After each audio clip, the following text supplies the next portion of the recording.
Hey there, Collingswood. Jim Maley here. I want to give you an update, a little follow-up update, and actually really just focus this update on Parkview. There's been a number of incidents, and certainly social media has been abuzz with it, but been some word and some talk about a couple different issues going on with Parkview. Kind of revisiting the whole redevelopment project that was done back in 1996, back in the mid 90s. I want to just touch a little bit on the current status and things that we're dealing with. We've always been very, very concerned with Parkview. In fact, I cut my teeth when I first started this job, working for about 8 years to get a redevelopment project done at that facility. The complex back then was half empty. It was over $1 million behind in their taxes, which has a profound impact on everyone else. When a property doesn't pay $1 million in taxes, then the next year's budget has to put $2 million into its budget under state law to cover that loss, in essence. So has profound impacts on us. A lot of reasons why that was done back then. Not going to go into all that. It's silly season. All that will be discussed. Happy to go and revisit all of that. But I really want to talk about what's happened over the last couple of years, that things do seem to have deteriorated some, and we're on some areas, and we're very concerned with it, and we put some things in motion to try to resolve it. First off, the good part is that a lot of the physical plant over the last 15 years have been replaced and are improved. While there's still difficulties, it's certainly not perfect. Elevators have undergone major transformation. Balconies on the outside of the building have been replaced. Boilers have been replaced related to a heat issue we're going to talk about. But it seems right now what we're going through is some real quality of life issues, some real living condition issues that are of great concern to us, and we've got to address it, and we've done some things to put it in place. One with respect to heat. This last year, there has been heat issues like we have not had previously. And we have had a number of not pleasant meeting over the last 3-4 months with the Parkview management and ownership, and gone over what is causing this. How can this be happening?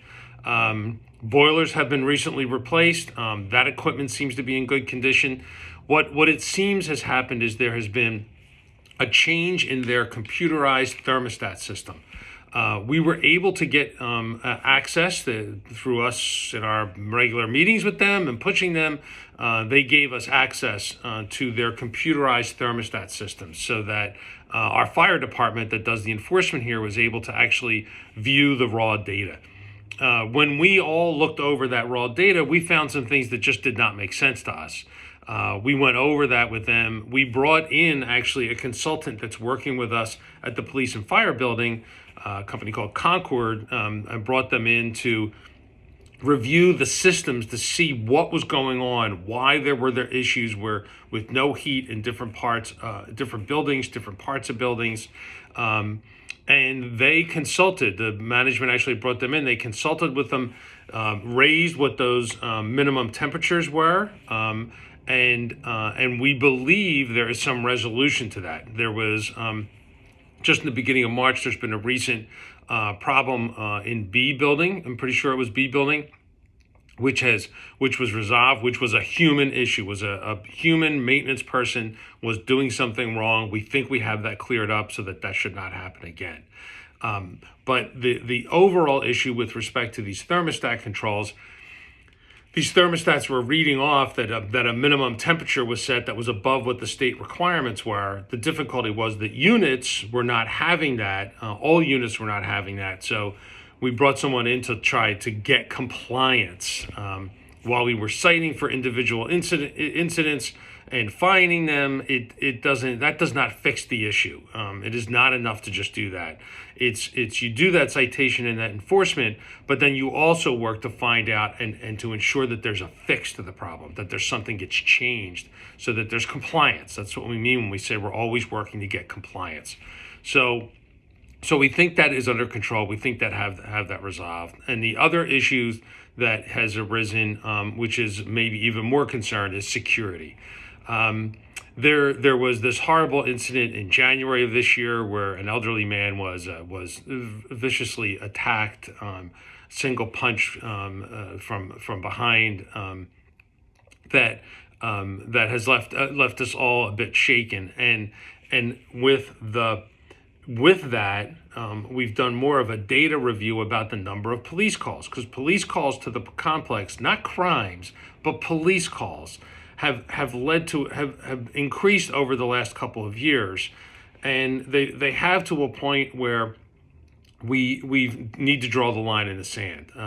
We have had a number of conversations. Our police chief has been meeting with the Parkview management for the last 18 months at least, and urging them to get a security force on board, not a force to enforce crimes, but security personnel that can enforce the rent rules. Like, you can't just let anybody in the building. That's our number one, our biggest concern, is to enforce the compliance with the rules about who gets into the buildings when. So we have had a number of, I keep getting told by the owner that, I have proposals right here in my hand to do something. Well, nothing's been done. So that's why just recently we introduced an ordinance that would require security personnel at apartments where there were buildings that had more than 240 units in a single building. So it's targeting buildings of the structure that have a lot of units with single accesses into a building, as opposed to the garden style apartment. So it won't focus on that. So we have done that. I am optimistic. We have heard that from management and ownership that there's been a replacement of some people that are in charge of things there, and that we can expect to see a comprehensive security plan that will be implemented very shortly. That ordinance is scheduled to be adopted in April, the beginning of April. As I indicated when we started that process, we expect this is the kind of ordinance, because it's a law that really affects only one entity, that we would have some dialogue with them, and we're looking to see what they present, to take some steps with respect to security to end this. We got to stop this. There has to be a greater control exerted right away. I can tell you that we've also put a lot of effort into the social service side of this. We have coordinated with a lot of county organizations. Whatever you think of Carson Wentz, we coordinated with his group, like Kingdom Crumb, his charitable group that provides meals, and we have had food distributions over at the Parkview. Collingswood Cares, with its pivot to try to help families during this pandemic, has helped over 100 families, many of them in the Parkview, and we'll continue to do that. We are very, very concerned about how we help make this little neighborhood, this village that we've got here in the Parkview, get better and better. We're hoping that we can kind of reverse what seems to have been going on for the last couple of years. I'm hopeful that we can look at this over, in another year or so, look at this over the course of the last 20 years and feel that we've made some substantial progress. I'll touch with you just a couple things, because there's been allegations made and people, yelling about all this. Parkview, the redevelopment project with Parkview was done back in 1996. It's nearing the end of that. Next 5 years or so is when that's going to end. Parkview does pay taxes. It's not formal taxes. It's a payment in lieu of taxes. It's approximately $1.65 million a year is what they pay. Some people have said to me we should just tear it down, just make it go away. That's really not an option. Besides the fact that it's just economically not feasible for that to ever happen.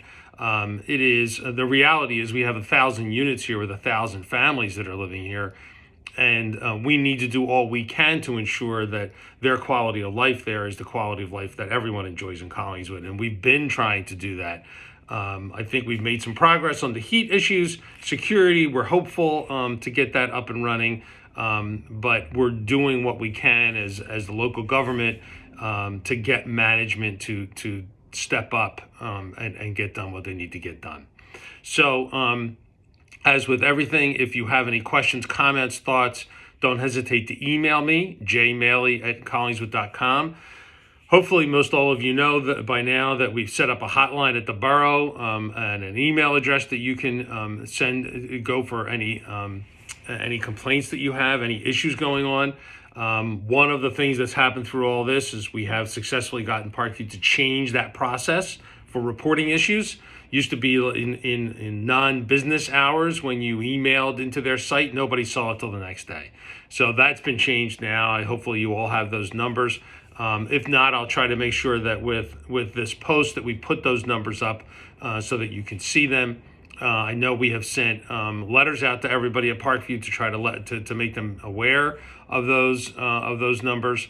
And you can always just email me, jmaley@collingswood.com, and we'll get it right out to our enforcement officers and see what we can do to get it done.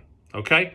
So that's a quick little update focusing on a single subject. We're having more and more success on vaccines.